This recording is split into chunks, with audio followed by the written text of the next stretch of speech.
السلام عليكم ورحمة الله وبركاته. أهلا وسهلا بكم متابعيني الأعزاء، يا رب تكونوا بخير. فضلا وليس أمرا إن عجبكم الفيديو ما تنسونيش باللايك والاشتراك في القناة ليصلكم كل ما هو جديد. هتكلمينا عن إيه النهارده يا ريري؟ النهارده معانا أكتر من موضوع مهم جدا، بس قبل ما ندخل مع بعض في صلب أي مواضيع بطلب من كل حبايبي كل إخواتي في الله الدعاء لأختي وحبيبتي شهد بالرحمة والمغفرة. ربنا يرحمها يا رب ويغفر لها ويسكنها فسيح جناته هي وموتى العالم، امين يا رب العالمين. تعالوا كده حبايب قلبي نشوف النهارده هنتكلم عن ايه. النهارده حبايب قلبي حابه اتكلم معاكم عن الست حلميه والفيديو الجميل اللي كملته معانا مع الطفله واتين الجميله والروحانيات الحلوه اللي احنا عشناها مع بعض. ويمكن ده الحاجه الوحيده يعتبر طاقه ايجابيه في فيديو النهارده، لان النهارده في بلاوي عن معاتيه اليوتيوب يا جماعه. كمان حبايبي في كلمتين حابه اقولهم بالنسبه لسموره العمده، وكمان في كلمتين بالنسبه لام جوجو، وكمان ابو مالك وام مالك وناس كتيره قوي. حابه اتكلم عن كل حد كده خطفه سريعه، عشان عاوزه اتكلم عن الموضوع المهم، وهو وما زال القله وشخيره ماسكين في شعور بعض. وما زلت انا منشكحه انشكاحا، وما زلنا احنا عايشين الحمد لله روحانيات الشهر الجميل، الحمد لله ولله الحمد. وما زالوا هم عايشين يا جماعه في القاع اللي احنا شايفينه ده، والمشاكل والقرف والسب وقله القيمه والفضايح اللي فاتحينها لبعض. وطبعا يا جماعه بركان التفافه اللي قاعدين يتفوا لبعض. يخرب بيوتكم، هاجيلكوا دلوقتي استبروا عليا. بس نشوف بس ايه الناس الحلوه اللي مش حلوه قوي، فيهم ناس معاتيه يعني. وهنتكلم عن الناس الحلوه في الفيديو ده، وبعد كده نشوف الناس الكخ بخ مخ. نبدا كده بمين يا جماعه؟ تعالوا نبدا بمعاتيه المنصه. زي مين؟ زي كده سماح وزي جوزها. الحوارات اللي بيعملوها علينا كل يوم، وزيزي يا جماعه طالعه كل شويه عشان الشهر اللي احنا فيه ده شهر طبعا الشحاته والتسول. يعني شهر العباده عند ناس، وشهر الشحاته والتسول عند ناس تاني زي زيزي كده بالظبط.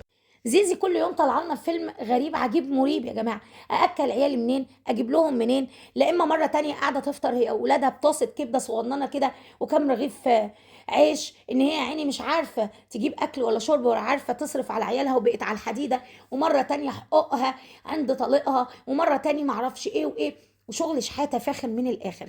بجد يا جماعه زيزي بتعرف ازاي تستقطب المتابع والداعم. الف مين هيقول لك طبعا في الايام اللي احنا فيها دي ست يا عيني تعتبر انفصلت من جوزها، وعندها 3 اطفال. نسيبنا خالص من الطفل اللي خده ابوه ده، معاها طفلين يا جماعه. البنوتين دول هتصرف عليهم منين؟ فالست اللي زي دي يجوز عليها الصدقات ويجوز عليها طبعا الزكاه، فلازم نقف معاها. وطبعا اخواتنا من دول الخليج قلبهم يا جماعه حنين جدا، وخصوصا مع الحالات اللي زي دي. فطبعا زيزي عرفت ازاي ان هي تشتغل الناس وتضحك على الناس، وفي الاخر تطلع لنا لسانها وتقول ان هي ولا اتطلقت ولا حاجه ولا في اي حاجه، ونايمه جنب سي طارق بتطلع لسانها لينا. زي ما قالت المره اللي فاتت، قالت ده انتوا يا قنوات النقد كنتوا بتطلعوا تنتقدوني وانا ولا زعلانه ولا حاجه، انا نايمه جنب جوزي وبطلع لساني ليكوا. فده اللي هيحصل. وبرده الناس كانوا متعاطفين معاها المره اللي فاتت. فيا جماعه كله طالع يشحت وكله طالع يتسول، واديني في الشحاته واديني في التسول.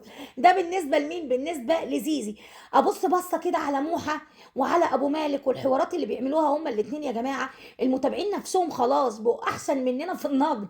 اه والله ما شاء الله، انا شايفه المتابعين قايمين بالواجب والدور اكتر مننا كمان. بقوا كلهم عباره عن ناقدين جوه نفسهم كده، لدرجه ان انا بستمد منهم والله العظيم دلوقتي الكلام والاراء. يا جماعه المتابعين نفسهم بينتقدوهم، وبقوا عارفين ان هم نصابين وبيحوروا وعاملين افلامانات.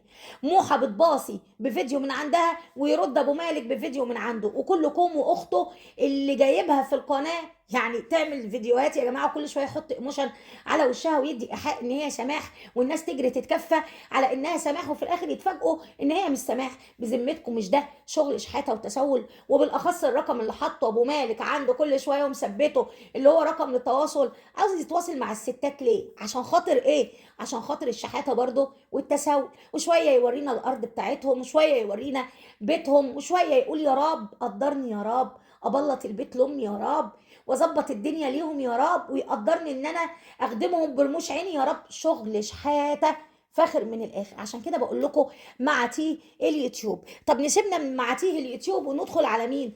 ندخل بقى يا جماعه يعني لا مش طاقه ايجابيه قوي، يعني ام جوجو نص نص. ام جوجو يا جماعه المتابعين داخلين بيقولوا لي فين ام جوجو يا ريري، ام جوجو مختفيه يا ريري. والله ما مختفيه يا اختي منك ليه، انا كل ما ادخل على الفيسبوك الاقيها طالعه لي في وشي اشتاتا اشتوت انا هنا. واللي بيكرهني يا رب يموت. دي ام جوجو يا جماعه. ام جوجو موجوده يا جماعه على التيك توك وعلى الفيسبوك، وما شاء الله بتتنطط هناك وزي الفل. مين قال ان هي مختفيه؟ يعني ام جوجو لو غابت يوم المتابعين بيزعلوا عشان اختفاء ام جوجو. ده انا اللي اتفاجئت بيه امبارح ان نص متابعيني بيحبوا ام جوجو. جميله الوليدي تقول لي بصراحه يا ريري انا بحبها. تدخل لي الدانا وتقول لي بصراحه يا ريري ابتديت ارجع احبها زي الاول. ما اعرفش مين تاني يقول لي بحبها، ولا ام رامي وتمارا اعمل فيهم ايه؟ يعني انا عاوز اعرف، يعني احنا بننتقد ام جوجو كل يوم وانتوا يا جماعه عصرين على نفسكم ليمون. وانتوا اتاريكم بتحبوها، لا حول ولا قوه الا بالله. المهم يا جماعه ام جوجو موجوده، وكانت عند اخلاص في البث فاجئوني البنات. وكمان اخلاص كانت بتسالها على موضوع العمره، قالت ان هي مش هتقدر تروح في اي حته علشان خاطر العيال لسه عندها صغيرين. وطبعا دخلت قالت كلمتين حلوين لاخلاص وقالت لها انتقديني زي ما انت عاوزه. لا لا دي خيانه. اخلاص دي خيانه يا اخلاص. لتاني مره كلاكيت ام جوجو بتطلع علينا احنا كقنوات نقد، وتيجي عندك انت وتقول اخلاص براحتها. لا لا يا اخلاص، ما احنا هنحاسبك انت. ايوه انا عن نفسي يا اختي هجيبك من شعرك انت عشان تبقي عارفه، لا نعيش عيشه فل لا نتشال احنا الكل. اما بالنسبه لجميله الوليدي ما شاء الله يعني سلمتني تسليم اهالي لام جوجو. شكرا ليكي شكرا ليكي شكرا ليكي. كتر خيرك كتر خيرك كتر خيرك. ايوه بصوت مين؟ بصوت جوز البت شيري القرد ده. كتر خيرك يا ست الكل. طبعا بتقول انا بزعل لما ريري يعني بتنتقد ام جوجو، بس مش بزعل قوي عشان ريري حبيبتي. هوب دب نزلت ام جوجو نطت برشطت عند اخلاص في البث بعد ما جميله الوليدي قالت الكلمتين دول. ربنا يستر يا ولاد. ام جوجو طبعا يا جماعه زي ما انتم فاهمين الفتره دي كلها ماسكالنا في مين؟ في ابنها الصغير يزن. وشغاله برضو متاجره بيه، حبوها براحتكم بس انا هقول وجهه نظري برضو.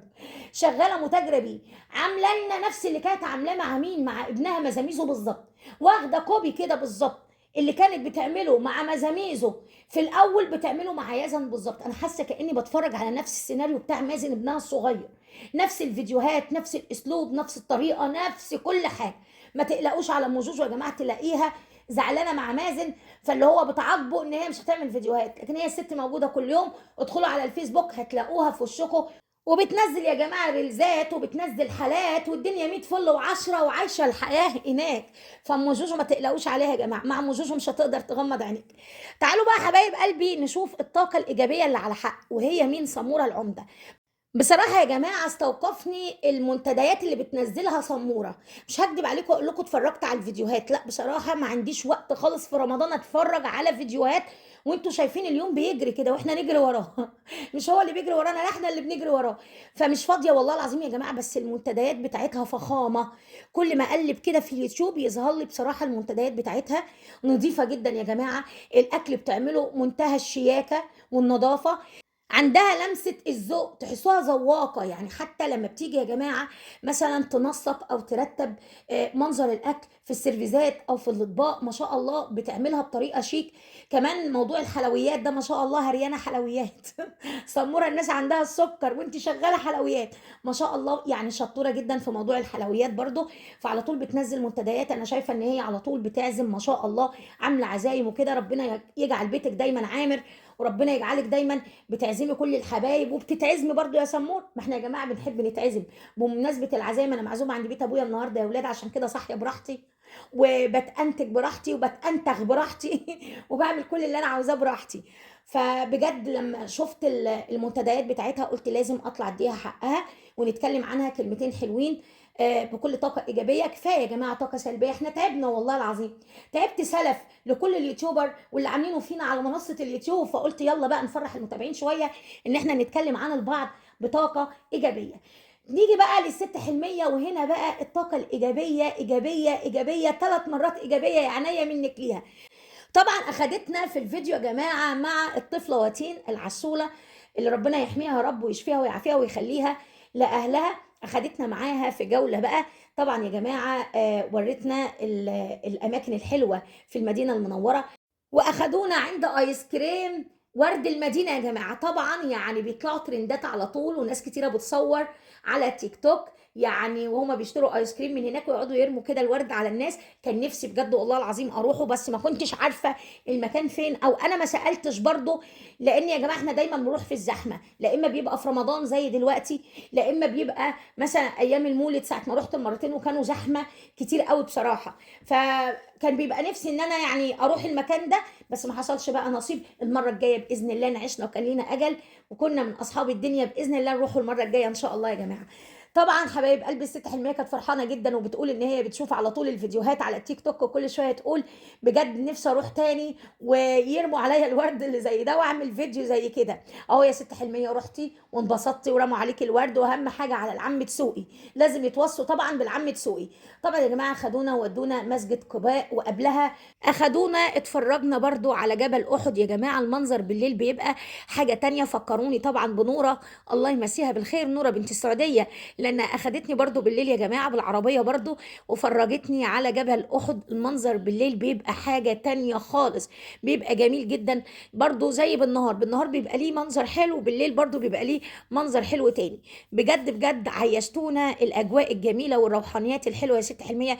فيديوهاتكم كلها بتاعت العمره عظمه على عظمه وجميله جدا.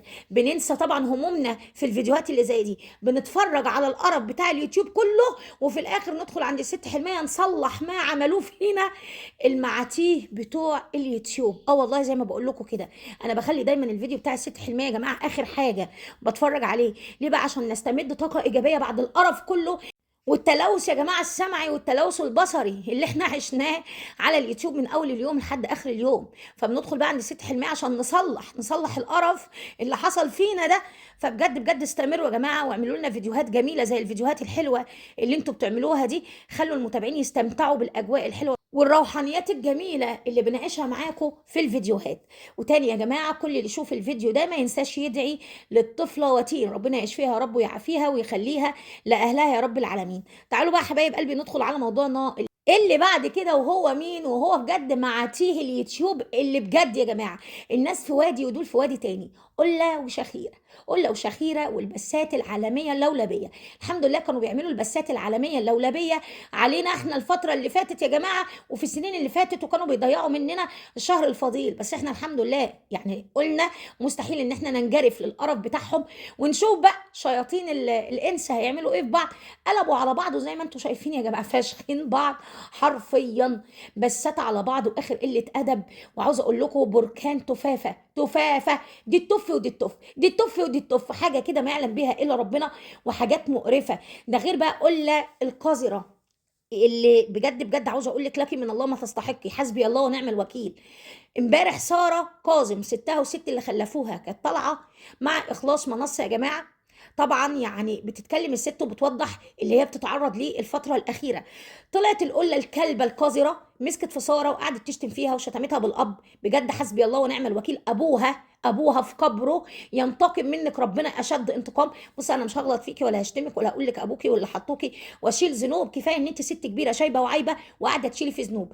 بالله عليكم يا ساره كاظم عملت ايه للبني ادمه القذره دي؟ عشان تعرفوا ان هي بني ادمه قذره طالعه تجر في شكل لا اله الا الله. يعني انت اللي زيك يا منى المفروض يروح يبحث بحته كده ويرمي نفسه فيها ويدفن فيها من كتر ما انت قاعده تاخدي على قفاكي من كل اللي حواليكي. عارفه ليه؟ عشان انت فعلا تستاهلي حاجه زي كده، عشان انت بنت ادمه قذره فعلا فعلا، خاينه لكل اللي حواليكي. مش هما اللي بيخونوكي، لا، خاينه لكل اللي حواليكي.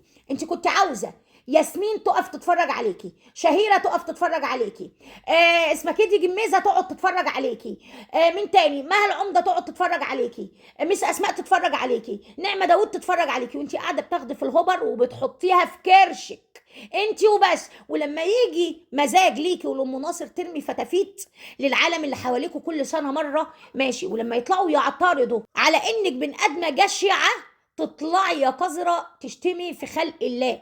عايزه اقول لك حاجه، برغم اختلافي مع شخيره وبكرهها كره العمى والناس كلها عارفه الكلام ده، وعمري ما اتفق مع الست دي في يوم من الايام، بس اقسم بالله يسلم لسانها انها مسكتك مسخرت بكرامتك الارض ومبهدلاكي وعرفتك حجمك كويس وعرفتك انت ايه على الخاص. قذره جدا وزباله جدا حتى مع ستك اللي ايديها في بقك. واخده بالك ولا مش واخده بالك؟ يا قله يا جعانه يا كلبه، يا اللي ماشيه طرازي في خلق الله وتشتمي ده وتشتمي ده وتقل ادبك على ده وتتسفلي على ده، وفي الاخر تطلعي تعملي نفسك انك انت رده فعل. بجد انت بني ادمه قذره. كل اللي اتلم عليكي في يوم من الايام طلع وقال الكلام ده، كلهم قالوا ان انت قذره وجشعه وجعانه، جعانه جدا. وحطوا تحت كلمه جعانه دي الف خط. ربنا يقلبكم على بعض كمان وكمان، ونشوف فيكم ايه، وحسبي الله ونعم الوكيل فيكي يا قله الكلب.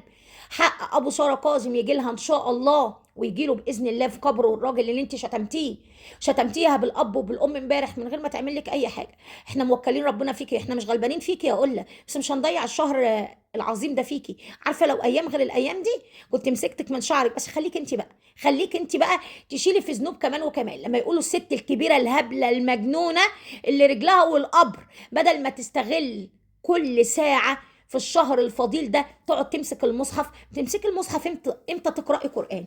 عاوز اعرف وصلت لحد الجزء الكام يا قله؟ بتقرا قران امتى؟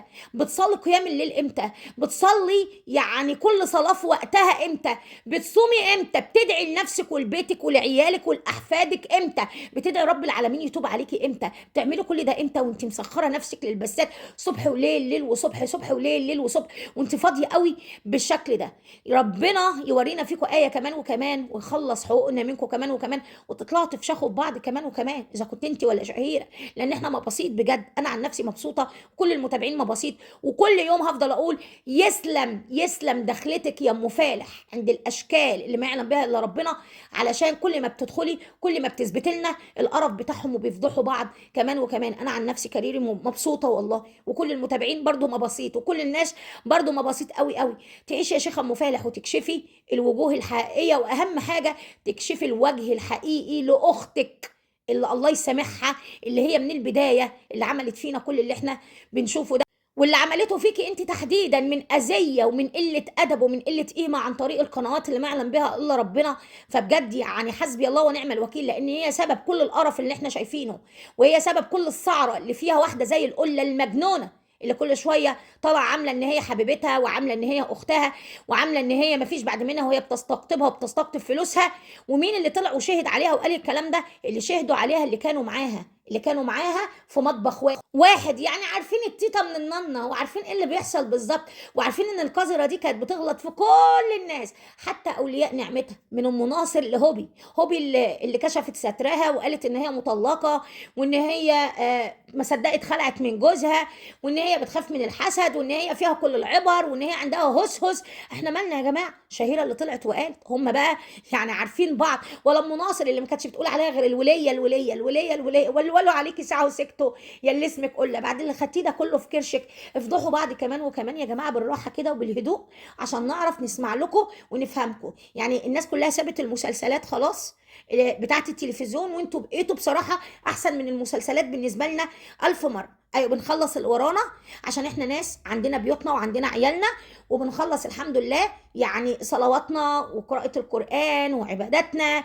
وبنقعد بقى اخر اليوم كده الليل واخره نتفرج على المهازل والفضايح بتاعتكم. انتم منكشين شعر بعض عشان الدعم، وانتم مقطعين في بعض عشان الدعم، وانتوا جعانين قوي قوي قوي قوي. فاحنا مبسوطين، واكيد كل الناس مبسوطه. انا عن نفسي مبسوطه من متابعيني مبسيط، فعاوزين ننبسط كمان وكمان. شخيره بكي عليها، قله بكي عليها، قطعوا في بعض يا اولاد بشويش بشويش بشويش بالراحه. يخرب بيوتكم يا مفاضيع، والله العظيم مفاضيع. وكلكم يا ولاد قله طالعه النهارده علينا بس مباشر من النجمه تقول لكم لا، هو انا هسكت لها ولا ايه؟ وماسكه لها الشبشب وقاعده تف، هو عشان هي تقبض انا اتشتم ولا ايه؟ وشغاله بقى ردح وشرشحه وشردحه واخر قله ادب. ايوه يا جماعه، ايوه يلا بقى. الناس في وادي في شهر رمضان بعباداتهم، وانتوا في وادي تاني بالردح بتاعكم بقله القيمه كمان وكمان. عاوزين نتفرج والله، عشان بس المتابعين والقنوات كلها واليوتيوب كله يشهد على ان دول اللي كانوا بيطلعونا وخرجونا بره طرنا ايام مواضيع عيله داوود يا جماعه، السنه اللي فاتت واللي قبلها واللي قبلها. وهم دول لما احنا بعدنا وموضوع عيله داوود انتهى، هم اللي طالعين يقطعوا في بعض وياكلوا ببعض ومشرشحين لبعض. يعني دول اللي مش بيفرق معاهم شهر فضيل ولا هم ولا متابعينهم، لكن احنا الحمد لله بره كل القرف اللي زي ده. بس يا جماعه بكده اكون وصلت معاكم لنهايه الفيديو. اللي وصل معايا لحد هنا وما حطش اللايك اتمنى ان يحط اللايك. هنتظر طبعا كالعاده ارائكم في الكومنتات. ما تنسوش شهد من دعواتكم. كانت معكم ريري من قناه دردشه مع ريري. دمتم في حفظ الله ورعايته، والسلام عليكم ورحمه الله وبركاته.